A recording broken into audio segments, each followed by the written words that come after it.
সাধারণ মানুষ চাইছে এটা হবে না হয়, সাধারণ মানুষের উপর জনগণ জনার্দন, সাধারণ মানুষ চাইলে সে গ্রেপ্তার হবে না হয়।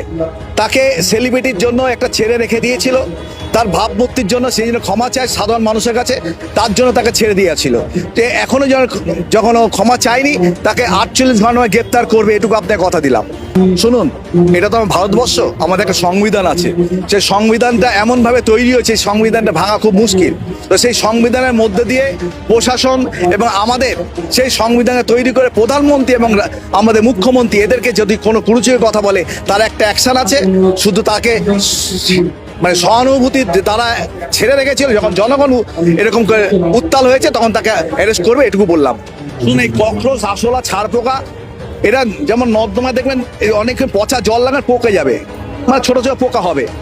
তো এরা কি হয়েছে, দেশের মধ্যে খেতে পাচ্ছে না, দেশটা সুন্দরভাবে চলছে, করতে মানুষে যে মিল আছে সেটা করতে পারছে না, যে যার মতো ভোট রাস্তায় করে খাচ্ছে। আগে কি ছিল, একটা দোকানদারি হলে তোকে পয়সা তুলতো, ওকে আর পয়সা দিতে হচ্ছে না, সে কোন জাতি কেন ধর্ম ছিল না। কিন্তু এরা দেখলো কি, যে জাতি ধর্মের মধ্যে আঘাত করা যায়, যদি বিচ্ছেদ করা যায়, দেশকে টুকরো টুকরো করা যায়, তবে আমাদের খেলাটা ভালো জন্মে, আমরা দেশকে দিয়ে আগে ইনকাম করতে পারবো, খেতে পারবো, নোংরামি করতে পারবো। সেই জন্য এরা এই জায়গাটা করছে। তো এই ধর্মভিত্তিক যে জায়গাটা করেছে এবং কিছু জঙ্গি গোষ্ঠী করেছে, এদের সহানুভূতির ধরে এগুলো চলছে। তা আমাদের ভারতবর্ষ এখন অনেক দূর পৌঁছে গেছে, যার প্রধানমন্ত্রীর নাম নরেন্দ্র মোদী, যা বিশ্বের দরবারে 1 নম্বর, তাকে নিয়ে নোংরা কথা বলে, তার জন্য তার শাস্তি হবে।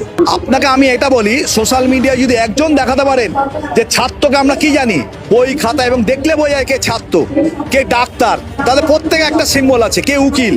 তো যারা ওখানে আছে, ওই সমস্ত টুপি পরে দাঁড়িয়ালা, ওরা বাংলাদেশি, পাকিস্তান এবং আমাদের ভারতবর্ষে বিভিন্ন জায়গায় লুকিয়ে পড়ে বসে আছে, তারা জঙ্গি, তারা বাইরের থেকে টাকা পায় আমাদের দেশকে শেষ করবার জন্য, আমাদের মধ্যে দলে দলে ভাগ করবার জন্য। ওই সমস্ত মানুষদের জন্য আপনারা একটা কথা বলুন, ওরা কোনো ছাত্র নয়, ওরা জঙ্গি গোষ্ঠী এবং বামফ্রন্ট সরকারের একটা জায়গা নিয়েছে এবং ককরোচ বলে একটা, আরশোলা বলে একটা সংগঠন তৈরি করে ওরা এই নোংরামিটা করছে ভারতবর্ষের বুকে। এবং এখন যেহেতু সোশ্যাল মিডিয়ার যুগ, সেই কারণে সোশ্যাল মিডিয়াকে ছাড়কার করছে, তারপর এই জায়গাটা পৌঁছাচ্ছে এরা। শুনুন, মিডিয়া হচ্ছে আগে যেমন রানার ছিল, আমরা গল্প বলছি, রানার এক জায়গা থেকে এক জায়গায় খবর পৌঁছে দিত রানার। এখন মিডিয়া এসছে, ভারতবর্ষের 4র্থ স্তম্ভ। আপনারা না থাকলে এই ধর্মতলায় কি হচ্ছে, হাওড়ায় কি হচ্ছে, বোম্বে কি হচ্ছে, আপনারাই হচ্ছে সর্বেসর্বা। আপনাদের দ্বারা দেশ অচল, আপনার দেশের 4র্থ স্তম্ভ।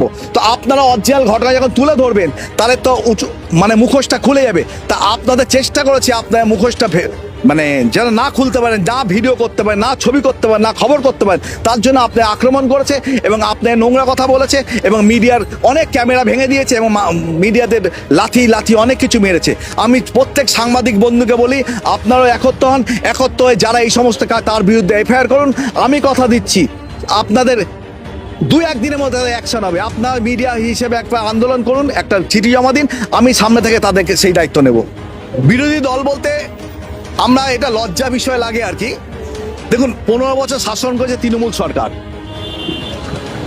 মাননীয় মুখ্যমন্ত্রী মমতা ব্যানার্জি অনেক বামফ্রন্টের সঙ্গে আন্দোলন করে সব মানুষ তাকে স্বাগত জানিয়েছিল, কিন্তু 15 বছরে ওনার একটাই সবচেয়ে বক্তব্য, ঘরের যে সংসার না করে সে রাজ্যের সংসার করবে কি করে। তো এই সংসারটা না করে পশ্চিমবাংলাকে এলোমেলো করে ফেলেছিল। এবং দেখুন, যে যেমন ফাঁদ পাতে সেই ফাঁদেই পড়ে। সে এমন একজনকে তার বিরোধী দাঁড় করিয়েছে, সে বলছে তারই দল নাকি তৃণমূল। বিরোধী পক্ষ মমতা ব্যানার্জি যাকে বিরোধী পক্ষে দাঁড় করিয়েছে, তো সেই বলছে আমি তৃণমূল দলটা তৈরি করেছি। কিন্তু সারা পশ্চিমবাংলার মানুষ জানে মমতা ব্যানার্জি অজিত পাজার সঙ্গে মিলেমিশে এরা কয়েকজন বলিষ্ঠ নেতারা মিলে এই তৃণমূল সরকার করেছিল। সুতরাং বিরোধী পক্ষ এরকমভাবেই রয়েছে, ওই একজন কাকে রয়েছে, কখনো বামফ্রন্ট, কখনো তৃণমূল, কখনো কংগ্রেস, এই মিলিত বিরোধী পক্ষ। এখন কেউ জানে না, কিন্তু ওইসব বিরোধী পক্ষ ভুলে গিয়ে পশ্চিমবাংলার মানুষ একটাই জানে, আমাদের মুখ্যমন্ত্রী আমাদের মানে শুভেন্দু অধিকারী। তো সেই মুখ্যমন্ত্রী মুখ চালিয়ে বাংলা সুন্দর হবে। তো আমাদের ভারতীয় জনতা পার্টি যেটা একটা দল, দলের মাধ্যমে যেহেতু জিততে পারে না সেই দল, সেই ভারতীয় জনতা পার্টি আছে পশ্চিমবঙ্গের বুকে। সুতরাং এখানে কোনো বিরোধী পক্ষ আমরা রাখিনি। আমরা মানুষই জনার্দন, মানুষই তার দেবতা, মানুষই তার বিচার করবে। তো শুভেন্দু অধিকারী হাত শক্ত করার জন্য পশ্চিমবঙ্গের প্রত্যেকটা মানুষ তাকে ভোট দিয়ে জিতিয়েছে।